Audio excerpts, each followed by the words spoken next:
네, 안녕하세요. 이번 시간에는 특이점, Singularity라는 개념과 Artificial General Intelligence, 범용 인공지능이라는 개념에 대해서 소개해드리도록 하겠습니다. 네, 먼저 특이점, Singularity라는 개념부터 소개해드리면은 이 특이점 같은 경우는 이 레이 커즈와일이라는 이제 미래학자 분이 주로 주장을 하고 있는 내용인데요.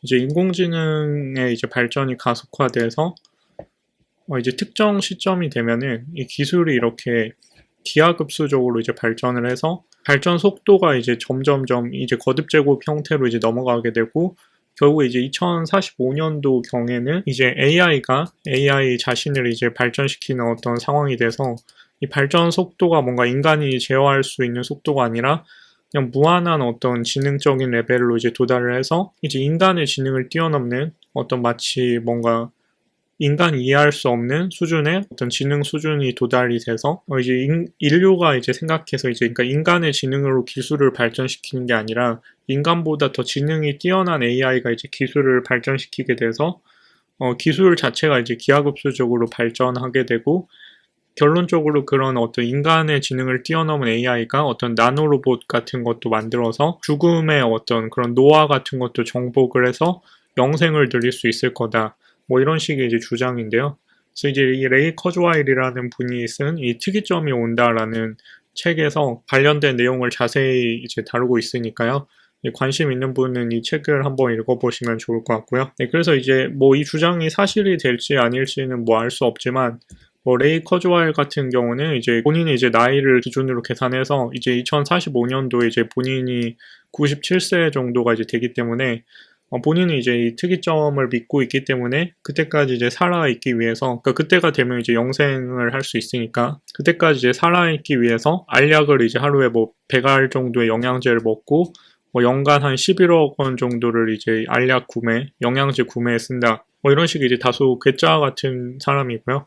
그래서 이 레이 커즈와일 같은 경우 그런데 이제 어떤 근거 없이 얘기하는 게 아니라 실제로 이분이 MIT 컴퓨터공학을 나오고 뭐 다양한 어떤 개발을 했고요. 그리고 지금 이제 구글에서 엔지니어링, AI 엔지니어링 이사로 이제 근무를 하고 계시기 때문에 다양한 어떤 실제 사례와 어떤 근거를 토대로 2045년도 경에 이제 특이점이 올 거다라고 주장을 하고 있고요. 네, 그리고 이제 이런 특이점 관련해서 이제 강인공지능, 그 다음에 이제 약인공지능이라는 개념인데요.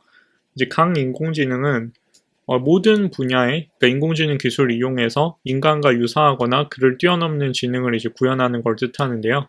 이 다른 말로는 범용 인공지능, Artificial General Intelligence, AGI라고도 부르는데요. 그러니까 강인공지능은 이제 아까 그 싱귤러리티 개념과 마찬가지로 이 인공지능이 이제 모든 분야에 이제 효율적인 강력한 기능을 이제 발휘하게 되는 건데요.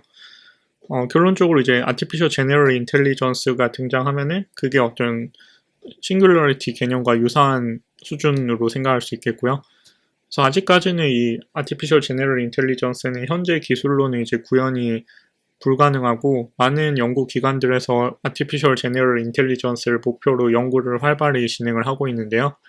그 중에서 이제 약 인공지능 Weak AI라는 게 이제 현재 AI의 상황을 뜻하는데 이 Weak AI 약 인공지능 같은 경우는 이제 특정 분야의 인공지능 기술을 이용해서 인간과 유사하거나 그를 이제 뛰어넘는 지능을 이제 구현하는 걸 뜻하는데요. 예를 들어서 이제 저희가 지금 만들고 있는 AI 기술들, 어떤 컴퓨터 비전 기술을 이용해서 얼굴을 인식한다든지, 뭐 이런 거는 그 AI는 이제 얼굴만 인식을 잘하는 거지, 그걸로 이제 다시 뭐 대화를 이끌어 나가든지 챗봇이 된다든지 그런 식의 이제 모든 분야를 이제 이끄는 AI가 아니라 그냥 딱 하나의 특정 분야에 대해서 인간과 유사하거나 그에 대해 그보다 이제 좋은 어떤 성능을 발휘하고 있기 때문에 현재까지 이제 구현한 AI는 그 딱 특정 태스크에만 잘 동작하는 약 인공지능 위크 AI인 상태이고요. 네, 그런데 이 싱귤러리티 개념을 이제 뭐 믿는 사람도 있고 믿지 않는 사람도 있는데 대표적인 이 싱귤러리티를 이제 지지하는 사람들 중에서 이제 유명인들로는 이제 스티븐 호킹 박사,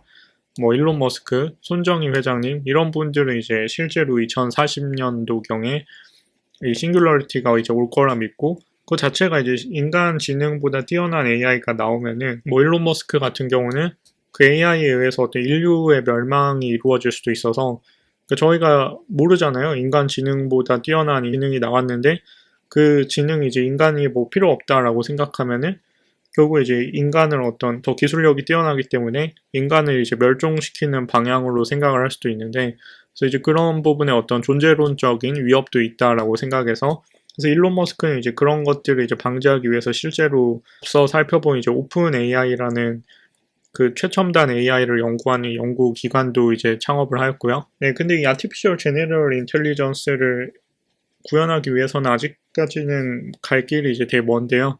그래서 이제 극복해야 될 대표적인 문제점들은 다음과 같은 것들인데, 우선은 현재 알고리즘들이 이제 대부분 지도학습, 슈퍼바이즈드 러닝 기반으로 하기 때문에 그 저희가 트레이닝 데이터로 구성해서 학습시킨 그 태스크 외에 다른 태스크에서는 이 지도학습 방법론 자체가 잘 동작할 수 없기 때문에 이 지금 현재 거의 90% 이상 사용되고 있는 지도학습 외에 다른 어떤 알고리즘을 고민을 해봐야 되는데요. 근데 이제 최신 어떤 AI 연구기관 이제 딥마인드에서 그런 것들에 이제 대한 돌파구로 강학습에 기반한 어떤 알고리즘들, 알파고 같은 것들이 있고요. 그리고 이제 더 나아가서 알파고 다음에 알파고 제로라는 걸 이제 만들었는데, 근데 알파고 같은 경우도 사실 이제 그 프로 바둑기사의 기보를 보고 그걸로 이제 슈퍼바이즈드 러닝을 한 다음에 거기에 추가적으로 강화학습, 레인포스먼트 러닝을 적용을 한 거였는데, 근데 알파고 제로 같은 경우는 그냥 순수하게 바닥부터 알파고 제로와 알파고 제로가 이제 서로 대국을 하면서 그냥 바닥부터 이제 학습을 시켜서 이런 식의 이제 어떤 알파고 제로 같이 사전 지식이 전혀 없는 상태에서, 그리고 이제 트레이닝 데이터도 없는 상태에서 이제 학습을 시키는 게 이제 필요한데, 아직까지는 이런 딥마인드 같은 세계적인 기관과 알고리즘에 대한 고민이 있고, 그다음에 이런 바둑 같은 제한된 환경에서만 이런 게 적용이 되고 있고요. 아직까지 현실적으로는 대부분으로는 이 슈퍼바이즈드 러닝으로 하고 있기 때문에 뭔가 근본적인 알고리즘상의 변화가 이 아티피셜 제네럴 인텔리전스 구현을 위해서 필요하고요. 그다음에 이제 두 번째로는 이제 GPT-3, 이건 이제 오픈 AI에서 만든 GPT-3인데 이런 것들 이제 거의 범용 수준의 어떤 자연어 처리 모델을 만들어내긴 했는데, 근데 이 모델을 이제 한 번 학습시키는데 이제 하나로 뭐 거의 몇 천만 원의 트레이닝에 필요한 어떤 GPU 컴퓨팅 리소스가 필요하기 때문에 이런 식으로 이제 뭐 계속해서 이제 그 기하급수적으로 이 트레이닝에 필요한 어떤 비용이 증가하게 되면은 뭐 그거를 구현을 할 수 있다라고 해도 뭐 트레이닝 하는데 뭐 몇 조가 필요하다 이러면은 현실적으로 좀 구현하기가 힘들잖아요. 트레이닝 비용이 이제 무한정 들어갈 수는 없으니까요. 그래서 이런 식으로 이제 현재 알고리즘의 어떤 성능 개선이 사실 이제 대부분 그 대규모 컴퓨팅 리소스의 어떤 스케일업에 기반해서 이루어지고 있는데, 그래서 이런 어떤 컴퓨팅 리소스를 적게 사용하면서도 어떤 범용적인 AI를 구현할 수 있는 방향성에 대한 연구가 필요하고요. 그러니까 무한정 이 돈을 쏟아부을 수는 없잖아요. 그리고 이제 세 번째로 이제 뇌과학 신경과학과 이제 결합이 필요한데요. 지금 사실 이 딥러닝은 이제 뭐 인공신경망이라고 해서 뇌의 어떤 구조를 본따서 만들었다 뭐 이런 식으로 얘기되고 있긴 한데, 사실상 이제 실제 인간의 뇌와의 이제 어떤 연관성은 거의 없는 상황이고요. 그래서 이제 뇌과학 신경과학, 그러니까 인간의 뇌가 실제로 어떻게 동작하는지를 더 깊게 연구하고, 그리고 알고리즘 자체가 그러니까 인간의 뇌와 어떤 유사한 방향성으로 학습할 필요성이 필요한데요. 그러니까 인간의 뇌는 뭐 트레이닝 데이터에 대한 정답 레이블 이런 게 필요 없잖아요. 그냥 사람은 자율적으로 이제 학습을 할 수도 있잖아요. 그래서 이제 실제로 사람과 비슷한 어떤 이 뇌 구조를 파악하고 그 뇌에서 동작하는 동작 원리와 유사한 알고리즘을 만들 필요성이 있습니다.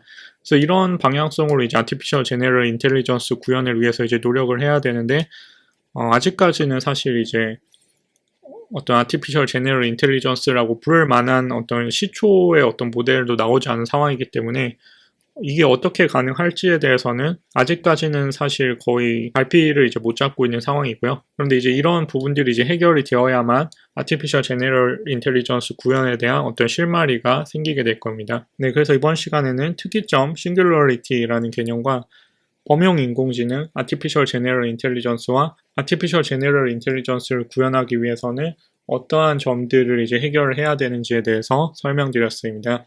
네, 이번 시간도 수강해 주셔서 감사합니다.